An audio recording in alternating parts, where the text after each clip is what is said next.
5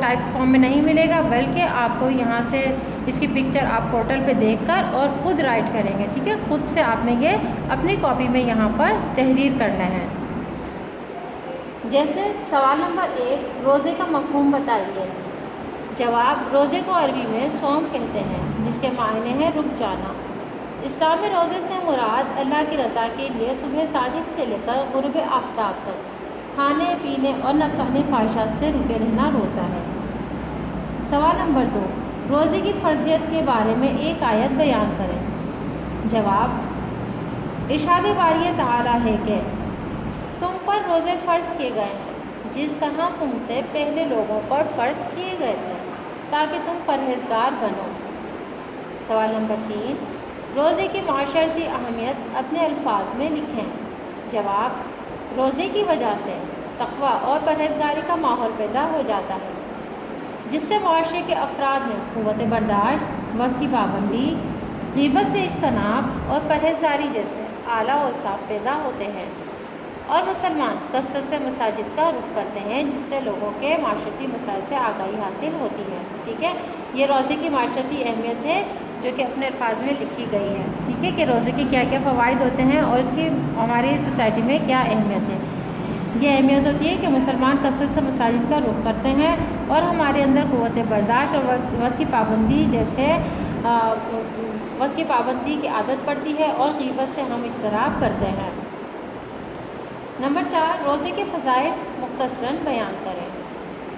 بھئی روزے کے بہت سارے فضائل ہیں، لیکن یہاں پہ مختصراً بیان کرنے کو کہا گیا ہے، تو ہم یہاں پہ جو ہے نمبر 4 تک ہم بتاتے ہیں کہ روزے کے فضائل مندرجہ ذیل ہیں۔ نمبر 1، روزہ اللہ کی رضا حاصل کرنے کی نیت سے کھانے پینے اور نفسانی خواہشات سے رکے رہنے کا نام ہے۔ نمبر 2، روزہ بھوکوں، پیاسوں اور غریبوں کا احساس دلاتا ہے۔ نمبر 3، روزہ انسان کی بہت ساری جسمانی اور روحانی بیماریوں کا علاج ہے۔ نمبر 4، روزہ صبر کا مہینہ ہے اور صبر کا بدلہ جنت ہے۔ ٹھیک ہے، یہ روزے کے فضائل یعنی کہ فضیلتیں ہیں، یہ روزے کے فوائد ہیں کہ روزے رکھنے سے ہمیں اللہ کی رضا بھی حاصل ہوتی ہے، روزہ اللہ کی رضا حاصل کرنے کی نیت سے ہم کھانے پینے اور دوسرے نفسانی خواہشات سے ہم رکے رہتے ہیں، اور بھوکوں اور پیاسوں کی اور غریبوں کی بھوک پیاس کا ہمیں احساس ہوتا ہے۔ روزہ رکھنے سے بہت سارے ہمارے جسمانی اور روحانی بیماریاں ہم سے دور ہوتی ہیں۔ ٹھیک ہے، اور نمبر 4، روزہ ایسا ہے کہ صبر کا مہینہ ہے اور صبر کا بدلہ جنت ہے۔ روزے کے فوائد تحریر کریں۔ روزے کے کیا کیا فوائد ہیں، یہ فضائل، اور اب ہم دیکھتے ہیں کہ روزے کے فوائد کیا کیا ہیں۔ نمبر 1، روزہ رکھنے کی وجہ سے روزہ دار تمام برائیوں سے بچا رہتا ہے۔ دیکھیں سب سے بڑا فائدہ کیا ہے کہ روزہ دار تمام برائیوں سے بچا رہتا ہے، اس کے ذہن میں ہر وقت یہی احساس رہتا ہے کہ بھئی مجھے اور میرا روزہ ہے تو میں اور تمام برائیوں سے میں دور رہوں، تاکہ اللہ تعالیٰ میرے روزے کو قبول فرمائے۔ روزہ رکھنے کی وجہ سے انسان کی صحت بہتر ہوتی ہے اور کئی بیماریوں سے بچا رہتا ہے۔ دیکھیں 11 مہینے تک ہم کھاتے پیتے ہیں اور بہت سارے ہمارے اندر ایسی ہیلتھ پرابلم ہو جاتی ہیں کہ جو ہم روزہ رکھنے سے ہمارے ہیلتھ ایشوز دور ہو جاتے ہیں اور ہم بہت ساری بیماریوں سے بچ جاتے ہیں۔ نمبر 3، اللہ تعالیٰ روزہ دار کے پچھلے گناہ معاف کر دیتا ہے۔ اللہ تعالیٰ کو روزہ رکھنے والا اتنا پسندیدہ ہے کہ روزہ رکھنے سے اللہ تعالیٰ ہمارے پچھلے گناہ کبیرہ و صغیرہ معاف فرما دیتے ہیں۔ نمبر 4، روزہ دار کے دل میں بھوک اور پیاسوں کا احساس پیدا ہوتا ہے۔ جب ہم اپنی بھوک پیاس کو برداشت کرتے ہیں روزے میں، تو ہمیں احساس ہوتا ہے کہ غریب کس طریقے سے بھوک پیاس کو برداشت کرتے ہوں گے، ہمیں ان کی بھوک پیاس کا پھر احساس ہوتا ہے۔ یہ کام آپ کو بیٹا اپنی کاپی میں کر کے رکھنا ہے۔ یہ کام اس کام کے آپ کو پکچر جو ہے اپلوڈ کر دی جائے گی، آپ پکچر پورٹل پہ سے دیکھ کر اپنی کاپی میں خود سے رائٹ کیجیے گا۔ اللہ حافظ۔